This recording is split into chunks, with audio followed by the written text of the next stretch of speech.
नमस्कार, स्वागत है आपका। आज दिव्य काशी है और भव्य काशी है। आज काशी में उत्सव का दिन है क्योंकि बाबा विश्वनाथ का भव्य दरबार तैयार होकर लोकार्पण हुआ है। प्रधानमंत्री मोदी ने काशी विश्वनाथ कॉरिडोर का लोकार्पण किया। वाराणसी पहुंचने के बाद पीएम ने सबसे पहले गंगा स्नान किया और गंगा जल लेकर कॉरिडोर से होते हुए धाम के गर्भगृह तक पहुंचे। यहां प्रधानमंत्री ने बाबा विश्वनाथ का जलाभिषेक किया, रुद्राभिषेक किया, जिसके बाद पीएम ने बाबा के ऐतिहासिक और अद्भुत परिसर का लोकार्पण किया। कॉरिडोर के लोकार्पण के दौरान काशी की जमीन से एक बड़ा संदेश भी प्रधानमंत्री मोदी ने दिया। उन्होंने कहा कि जहां सबसे पहले कॉरिडोर बनाने वाले श्रमिकों का सम्मान किया, साथ ही वहां पर मौजूद सभी साधुओं और संतों से आशीर्वाद भी लिया। इस दौरान पीएम मोदी ने देश के लोगों से 3 संकल्प लेने का आह्वान भी किया। हम आपको कई सारी तस्वीरें दिखा रहे हैं आज के काशी के इस दौरे को, जो खास बनाया गया है और देश को काशी का जो कॉरिडोर दिया गया है प्रधानमंत्री मोदी के द्वारा, वो ऐतिहासिक रहा। और प्रधानमंत्री मोदी ने अपने संबोधन में भी काशी को बहुत ही अहम कहा और साफ तौर पर कह दिया कि यहां सिर्फ एक ही सरकार चलती है, वो है डमरू वाले की सरकार, यानी भगवान महादेव की सरकार। तो हम आपको तस्वीर दिखा रहे हैं कि पहले जब पीएम मोदी अपने हेलीकॉप्टर से बाहर आए तो उस समय उनका जोरदार स्वागत किया और उसके बाद काल भैरव के मंदिर में पहुंचे, भगवान काल भैरव का आशीर्वाद लिया, पूजा अर्चना की। इसके बाद मंदिर में प्रधानमंत्री मोदी ने माथा टेका और पीएम मोदी फिर आरती में शामिल हुए। पीएम मोदी का इसके बाद अभिनंदन किया गया, उनका वंदन किया गया। जिस जगह प्रधानमंत्री मोदी ने कॉरिडोर का उद्घाटन किया, उसके बाद सबसे पहले प्रधानमंत्री मोदी गंगा घाट का जायजा लिया, वहां पहुंचे, वहां से गंगा जल लिया और इसके बाद क्रूज पर सवार होकर देश का और मौजूद लोगों का अभिवादन भी किया। हम आपको वो भी तस्वीर दिखा रहे हैं जब घाट में प्रधानमंत्री मोदी स्नान करने के लिए गए और वहां से गंगा जल लिया और इसके बाद उद्घाटन और परिसर की ओर चल पड़े। तो इसके बाद हम आपकी और तस्वीर दिखा रहे हैं जहां पर नए कॉरिडोर का लोकार्पण किया है देश के प्रधानमंत्री मोदी ने। उसके बाद सीएम योगी आदित्यनाथ, सूबे के मुखिया, ने प्रधानमंत्री मोदी का जोरदार स्वागत किया है। और इसके बाद हम आपको वो तस्वीर भी दिखा रहे हैं जब प्रधानमंत्री मोदी पूरे कार्यक्रम का रूपरेखा देख रहे थे और भगवान शिव का जलाभिषेक कर रहे थे।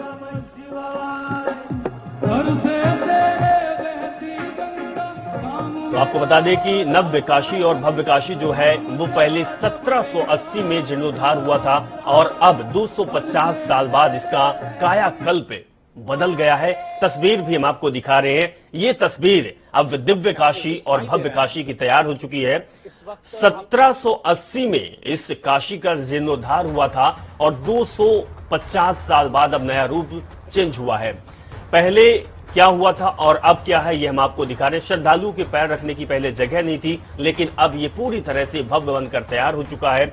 अब मंदिर का क्षेत्रफल 5 लाख वर्ग फीट हो चुका है क्योंकि वहां पर बस्ती थी, उसको हटा दिया गया है, दूसरे जगह विस्थापन किया गया है और अब इसको और अच्छी जगह और अच्छे से तैयार किया गया है। गलियां चौड़ी कर दी गई है, बाजार को हटा दिया गया है, मंदिर परिसर का क्षेत्रफल बढ़ा दिया गया है। अब लोग भव्य नजारा देख पाएंगे। 400 इमारतों का अधिग्रहण किया गया है, उनको विस्थापित किया गया है। 2 साल 9 महीने में यह कॉरिडोर पूरा तैयार हो चुका है क्योंकि प्रधानमंत्री मोदी ने कसम खा रखी थी कि काशी को भव्य बनाकर रखेंगे। उन्होंने पहले भी कहा था कि शिव तक, भगवान तक अब गंगा को हम लाकर दिखाएंगे और वो सफल भी रहा। आज उसका परिचायक रहा क्योंकि आज प्रधानमंत्री मोदी ने लोकार्पण कर दिया है और देश को नया कॉरिडोर दिया है, वो भी काशी विश्वनाथ का। हम आपको ग्राफिक्स के जरिए भी दिखा रहे हैं कि किस तरीके से ये काम हुआ है। पहले की काशी कैसे थी और आज से जो काशी का बदलाव हुआ है, जो तस्वीर सामने आ रही है, जो कल शाम से जनता टीवी के दर्शक देख पा रहे हैं, वो बेहद ही आकर्षक, बेहद ही भव्य और बेहद ही मन को प्रफुल्लित करने वाली तस्वीर।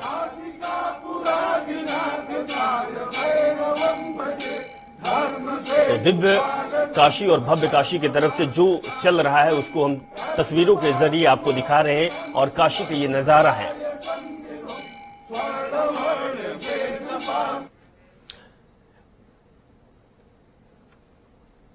हमारे देश के लिए 3 संकल्प चाहता हूं,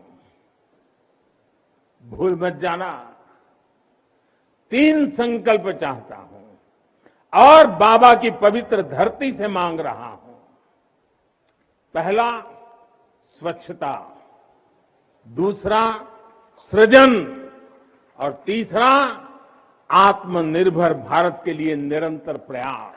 स्वच्छता जीवन शैली होती है, स्वच्छता अनुशासन होती है। ये अपने साथ कर्तव्यों की एक बहुत बड़ी श्रृंखला लेकर आती है। भारत चाहे जितना ही विकास करे, स्वच्छ नहीं रहेगा तो हमारे लिए आगे बढ़ पाना मुश्किल होगा। मैं हर देशवासी का आह्वान करता हूं, पूरे आत्मविश्वास से सृजन करिए, इनोवेट करिए, इनोवेटिव तरीके से करिए। जब भारत का युवा कोरोना के इस मुश्किल काल में सैकड़ों स्टार्टअप बना सकता है, इतनी चुनौतियों के बीच 40 से ज्यादा यूनिकॉर्न बना सकता है, वो भी ये दिखाता है कुछ भी कर सकता है। हर भारतवासी जहां भी है, जिस भी क्षेत्र में है, देश के लिए कुछ नया करने का प्रयास करेगा, तभी नए मार्ग मिलेंगे, नए मार्ग बनेंगे और हर नई मंजिल पाकर रहेंगे। भाइयों और बहनों, तीसरा एक संकल्प जो आज हमें लेना है, वो है आत्मनिर्भर भारत के लिए अपने प्रयास बढ़ाने का। ये आजादी का अमृत काल है। हम आजादी के 75वें साल में हैं। जब भारत 100 साल की आजादी का समारोह बनाएगा, तब का भारत कैसा होगा, इसके लिए हमें अभी से काम करना होगा। और इसके लिए जरूरी है हमारा आत्मनिर्भर होना। पीएम मोदी आज काशी विश्वनाथ कॉरिडोर का लोकार्पण किया। काशी विश्वनाथ मंदिर को नया रूप दिया है, अब इसे और भी भव्य बनाया गया है। इसे लेकर सपा अध्यक्ष अखिलेश यादव ने ट्वीट कर काशी विश्वनाथ कॉरिडोर की क्रोनोलॉजी जारी की है। उन्होंने ट्वीट करते हुए लिखा है कि काशी विश्वनाथ कॉरिडोर की क्रोनोलॉजी, सपा सरकार में करोड़ों का आवंटन हुआ, सपा सरकार में कॉरिडोर हेतु भवनों का अधिग्रहण शुरू हुआ, मंदिर कर्मियों के लिए मानदेय तय किया गया।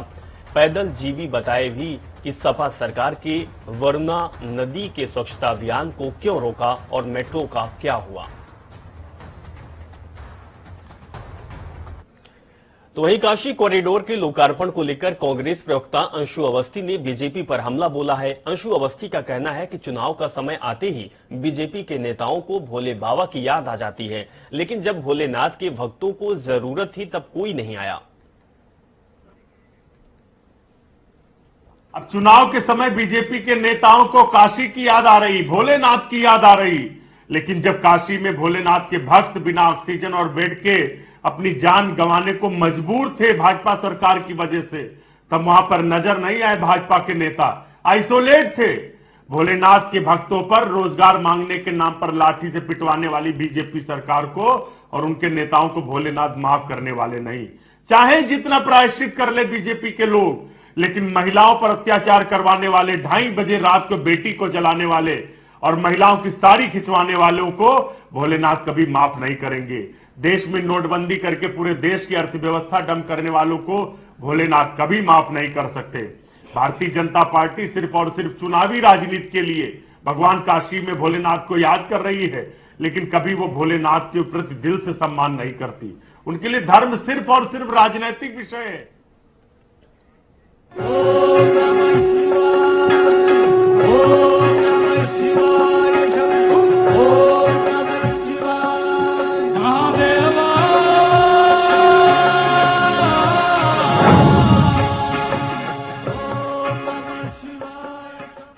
चलिए अब कुछ और खबरों का रुख करते हैं और बता दें कि समाजवादी पार्टी के राष्ट्रीय अध्यक्ष अखिलेश यादव ने सफाई में कहा कि प्रधानमंत्री 1 महीना क्या 3 महीने तक बनारस में रहे, वो जगह रहने के लिए अच्छी है, आखिरी समय में वही रहा जाता है। पूर्व मुख्यमंत्री अखिलेश यादव ने प्रदेश सरकार पर इटावा के विकास में भेदभाव बरतने का आरोप भी लगाया है। उन्होंने कहा है कि जिले की तमाम योजनाएं अधूरी पड़ी हैं, सभी विकास कार्य रोक दिए गए हैं, जेल का उद्घाटन हो चुका है लेकिन अभी तक वो शुरू भी नहीं हो सके हैं। अखिलेश यादव ने कहा कि स्पोर्ट्स स्टेडियम ऐसा है जिसमें आईपीएल के मैच कराए जा सकते हैं, लेकिन इस पर ध्यान नहीं दिया जा रहा है।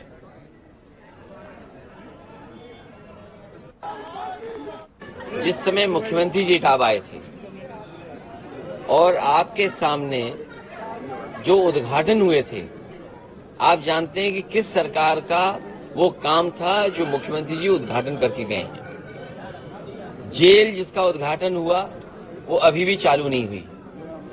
लायंस सफारी, एनिमल सफारी आज तक इटावा की इंतजार कर रही है कि जहां पर CZA से परमिशन मिल जाए और लायंस सफारी और एनिमल सफारी चलने लगे।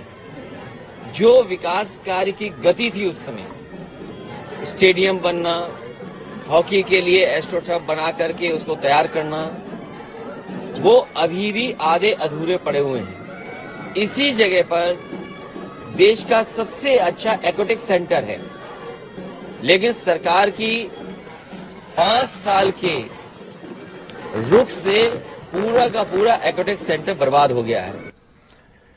राजधानी लखनऊ के सीताराम मंदिर में कानून मंत्री ब्रजेश पाठक पूजा अर्चना करने पहुंचे, जहां पूजा अर्चना के बाद कानून मंत्री ने पत्रकारों से बातचीत करते हुए बताया कि काशी विश्वनाथ कॉरिडोर एक ऐतिहासिक काम है, इसे पीएम मोदी ने पूरा कर दिया है। इसी के अखिलेश के कॉरिडोर ट्वीट को लेकर उन्होंने कहा है कि सपा की सरकार आएगी नहीं, बस अखिलेश यादव की आदत हो गई है बीजेपी सरकार को बदनाम करने की। बाद आदरणीय प्रधानमंत्री नरेंद्र मोदी जी एक ऐसे सर्वमान नेता बनके पूरे दुनिया में उभरे हैं, जिन्होंने भारत की जो मान प्रतिष्ठा थी, जो हमारी सांस्कृतिक विरासत थी, उसको दोबारा स्थापित करने का काम किया। रानी अहिल्याबाई के बाद पहले वो ऐसे नेता हैं पूरी भारतवर्ष के, जिन्होंने भारत की संस्कृति पर जो हमले हुए थे, जो मंदिरों को, धर्म स्थलों को तोड़ा गया था, विकृत किया गया था, नष्ट किया गया था, दोबारा उसके और बेहतर स्वरूप को दुनिया के सामने लाने का काम किया है। वहीं चित्रकूट में 15 दिसंबर को होने वाले हिंदू एकता महाकुंभ कार्यक्रम के बारे में जगत गुरु राम भट्टाचार्य ने बताया कि कार्यक्रम में भले ही 5 लाख धर्मावलंबियों के आने की संभावना है। इसी के साथ उन्होंने बताया कि देश में आजादी के बाद से ही हिंदू विघटित होते जा रहे हैं, अब कुल आबादी में उनकी संख्या 60% रह गई।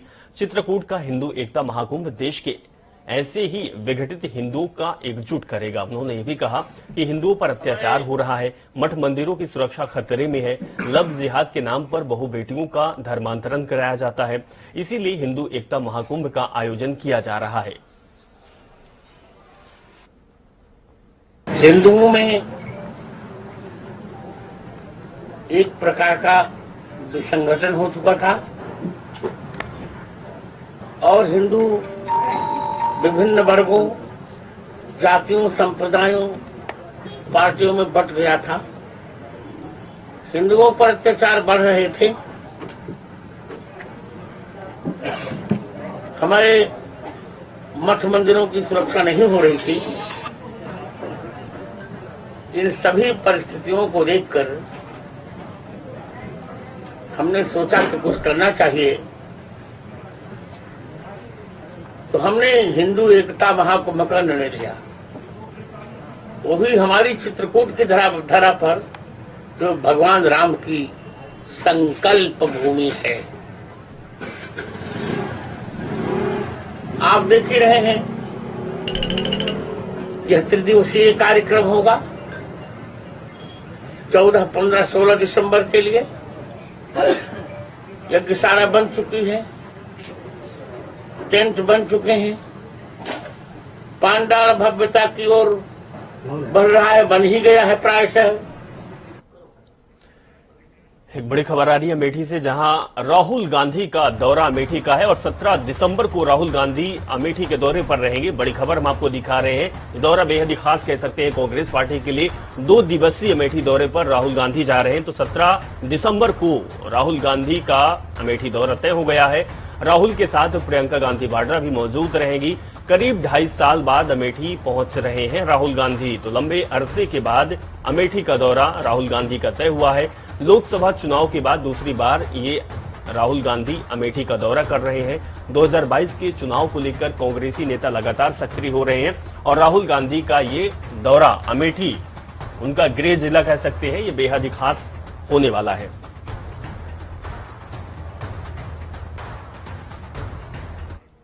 तो विधानसभा चुनाव 2022 के नजदीक आ चुका है। सभी राजनीतिक पार्टियां जुट गई हैं। बैठकों का सिलसिला लगातार चल रहा है। आज कांग्रेस की आउटरीच सम्मेलन का आयोजन शिवालिक नगर के क्लिनिक होटल में किया गया। माफ करिएगा, क्लासिक होटल में यह पूरा आयोजन किया गया है, जिसमें प्रियंका गांधी के सलाहकार यानी कि प्रमोद कृष्णम महाराज मुख्य अतिथि के रूप में पहुंचे थे और अपने विचारों से सभी कार्यकर्ताओं को संबोधित भी उन्होंने किया। और आने वाले विधानसभा चुनाव में कांग्रेस पार्टी को मजबूत करने के लिए कई अहम मुद्दों पर, चुनावी मुद्दों पर बातचीत हुई, चर्चा हुई। सम्मेलन को संबोधित भी उन्होंने किया है और संबोधन करते हुए उन्होंने कहा है कि राज्य में भाजपा विरोधी लहर चल रही है और कांग्रेस को एक होकर अब काम करना चाहिए। आज प्रदेश के किसान, मजदूर, व्यापारी, युवा और महिला सभी पीड़ित हैं। राज्य में भाजपा की सरकार को बदलने का मन उन्होंने बना भी लिया है। परिवर्तन होना सुनिश्चित है। उत्तराखंड में कांग्रेस के तमाम नेताओं को और कार्यकर्ताओं को इसमें सिर्फ जुट जाना है। मेरा कहने का मतलब इतना है कि यदि कोई छोटे मोटे स्वार्थ किसी नेता के मन में हैं या किसी राजनीतिक व्यक्ति के मन में हैं, तो उन्हें अलग रख के तिरंगा हाथ में लेके उत्तराखंड के विकास के लिए, इस पवित्र भूमि के नव निर्माण के लिए सड़क पे आना है, ये मैंने आह्वान किया। तो विधानसभा चुनाव पास आते ही पार्टी के बैठकों के साथ दावेदारों की संख्या और इनका सिलसिला भी अब तेज हो गया है। हल्द्वानी विधानसभा सीट से वरिष्ठ कांग्रेस नेता और पूर्व प्रदेश महासचिव खजान पांडे ने टिकट के लिए अपनी दावेदारी पेश की है। खजान पांडे ने कहा कि इंदिरा हृदय के निधन के बाद हल्द्वानी में नए प्रत्याशी की तलाश की जा रही है। सामाजिक छवि और राजनीतिक पृष्ठभूमि को देखते हुए मैंने आलाकमान से हल्द्वानी विधानसभा से प्रत्याशी बनाए जाने की निवेदन किया है। अगर पार्टी उन्हें मौका देती है तो मजबूती से चुनाव लड़कर जीत हासिल करेंगे। सुनिए क्या कहना है खजान का। आज अपनी वरिष्ठता के उसमें शायद सबसे वरिष्ठ उम्मीदवार के रूप में पार्टी के सामने आऊंगा। 40-42 साल से मैंने पार्टी के लिए काम किया है। स्वर्गीय इंदिरा गांधी जी का एक सिपाही के रूप में मैंने अपना जीवन शुरू किया था। स्वराज आश्रम जब पुरानी अवस्था में था तब से हमारा वो कार्य क्षेत्र रहा है। और आज जबकि इंदिरा जी हमारे बीच में नहीं है, इंदिरा हृदय जी, तो एक वैक्यूम है और मैं वरिष्ठतम कार्यकर्ता होने की वजह से अपने यहाँ पर प्रत्याशी के रूप में सामने आ रहा हूँ। वहीं भाजपा के कैंट विधानसभा क्षेत्र की विधायक हरबंस कपूर के निधन पर मुख्यमंत्री पुष्कर सिंह धामी से लेकर नेता प्रतिपक्ष प्रीतम सिंह ने हरबंस कपूर के वसंत विहार आवास पहुंचकर उन्हें श्रद्धांजलि अर्पित की। प्रीतम सिंह ने कहा कि आज प्रदेश के लिए एक बड़ी क्षति हुई है। हरबंस कपूर एक बड़े स्वभाव के व्यक्ति थे। उत्तराखंड ने ऐसे नेता को खोया है जिसकी भरपाई करना असंभव है। मैंने उनके साथ लंबा राजनीतिक सफर तय किया है। भले ही हम विपक्ष में हो, लेकिन वो पक्ष में रहे। बावजूद उनसे सदन के बाहर और सदन के अंदर लगातार मुलाकातों का दौर चलता रहता था। ऐसा उत्तराखंड के हितैषी नेता को खोया है जिसकी निकट भविष्य में भरपाई हो पाना बड़ा असंभव है। कपूर साहब जी 8 बार के विधायक रहे, मंत्री रहे और विधानसभा के अध्यक्ष भी रहे। और मैं कह सकता हूं कि इतने डाउन टू अर्थ थे कि कोई भी व्यक्ति उनके पास गया, किसी भी व्यक्ति को निराश नहीं किया और उसके सम्मान देने का जो काम वो करते थे, ऐसी मिसाल अन्य जगहों मिलना बड़ा मुश्किल होता है। स्वाभाविक बात है, उनका असमय जाना उत्तराखंड के लिए एक बहुत बड़ी क्षति है। रुद्रपुर नगर निगम बोर्ड की बैठक से पहले खासा हंगामा देखने को मिला। बैठक छोड़ भाजपा और कांग्रेस के पार्षद बाहर आ गए और एक दूसरे पर आरोप लगाना चालू कर दिया। कांग्रेसी पार्षदों का आरोप था कि मेयर रामपाल भेदभावपूर्ण नीति अपना रहे हैं। भाजपा पार्षदों को उनकी अपेक्षा ज्यादा काम दिया जाता है, जबकि उनको कम काम दिया जाता है। भाजपा पार्षदों ने इसे निराधार बताया और कहा कि अगर कांग्रेस पार्षदों को कोई संशय है तो वे आरटीआई लगाकर इसकी जानकारी भी ले सकते हैं। इस बीच दोनों ओर से जमकर नारेबाजी की गई तस्वीर भी हम आपको दिखा रहे हैं। सड़क पर बैठकर नारेबाजी हुई है। बाद में बोर्ड बैठक में कोरम पूरा न होने के बावजूद 51 बिंदुओं पर चर्चा हुई और प्रस्ताव पारित कर दिए गए।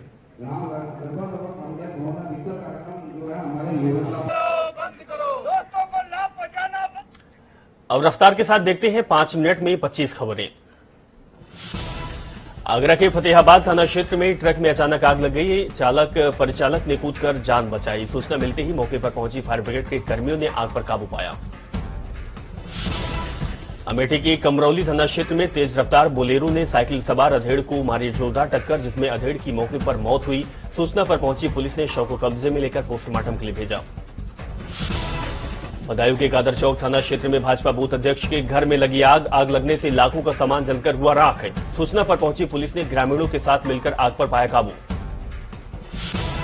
चित्रकूट में शुरू होने जा रहे हिंदू एकता महाकुंभ को अब कुछ ही घंटे रह गए हैं। इस आयोजन में भाजपा अध्यक्ष जेपी नड्डा, सीएम योगी आदित्यनाथ, मध्य प्रदेश के मुखिया शिवराज सिंह चौहान, सभी राजनीतिक दलों के नेताओं को भी किया गया आमंत्रित। एटा के बागवाला थाना क्षेत्र में तेज रफ्तार ट्रक ने 2 बाइक सवार 5 लोगों को रौंदा, जिसमें 4 लोग हुए घायल और 1 की हुई मौत।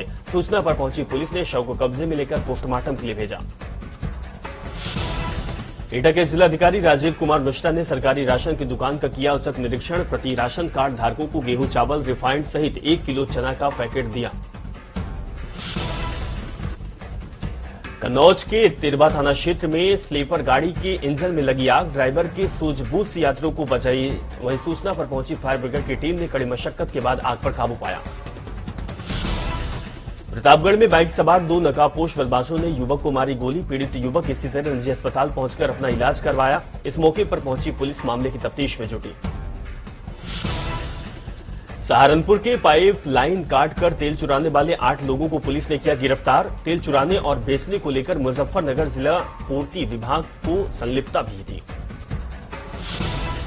प्रयागराज के सिविल लाइंस मॉल में चोरों ने उड़ाया लाखों का सामान। सीसीटीवी कैमरे को बंद कर चोरी की वारदात को दिया अंजाम, लाखों का सामान किया हाथ साफ। प्रतापगढ़ के कोहडौर थाना क्षेत्र में दहेज हत्या के मामले में जिला कारागार में बंद कैदी की हालत बिगड़ी। जेल प्रशासन ने कैदी को आनंद फानंद में इलाज के लिए अस्पताल भेजा। पौड़ी में सड़क न बनने को लेकर नाराज क्षेत्रीय प्रधान सहित ग्रामीणों ने पंचपुरी पुल को चारों तरफ से बंद कर लगाया जाम। सरकार से कर रहे सड़क बनाने की मांग। पीलीभीत के सुनगढ़ी थाना क्षेत्र में अज्ञात कारणों से रिफाइंड तेल बनाने वाली फैक्ट्री में लगी भीषण आग। सूचना पर पहुंची फायर ब्रिगेड की टीम ने कड़ी मशक्कत के बाद आग पर पाया काबू। मथुरा के वृंदावन थाना क्षेत्र इलाके में मंचलों ने महिला के साथ की छेड़खानी। सूचना पर पहुंची पुलिस आरोपी के खिलाफ केस दर्ज कर मामले की जांच पड़ताल में जुटी। महोबा के अजनर थाना क्षेत्र में मामूली विवाद के चलते दबंग पड़ोसी ने छात्र की कुल्हाड़ी से काटकर की निर्मम हत्या। वहीं हत्यारोपी वारदात को अंजाम देने के बाद मौके से हुए फरार। कन्नौज के तिरवा थाना क्षेत्र में स्लीपर गाड़ी हरियाणा से बिहार जा रही थी, तभी गाड़ी में इंजन में आग लग गई, जिसके बाद इंस्पेक्टर नरेंद्र सिंह ने सभी यात्रियों को सुरक्षित स्थान से उतारा और अस्पताल भेजा।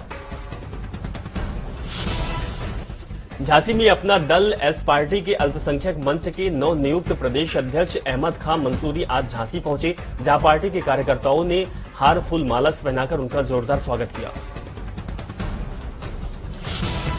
फतेहपुर के हथगांव थाना क्षेत्र में मामूली विवाद को लेकर कुछ दबंगों ने किसान के ऊपर धारदार हथियार से हमला कर दिया, जिसके बाद सूचना मिलती ही मौके पर पुलिस पहुंची और पकड़ने की कोशिश की।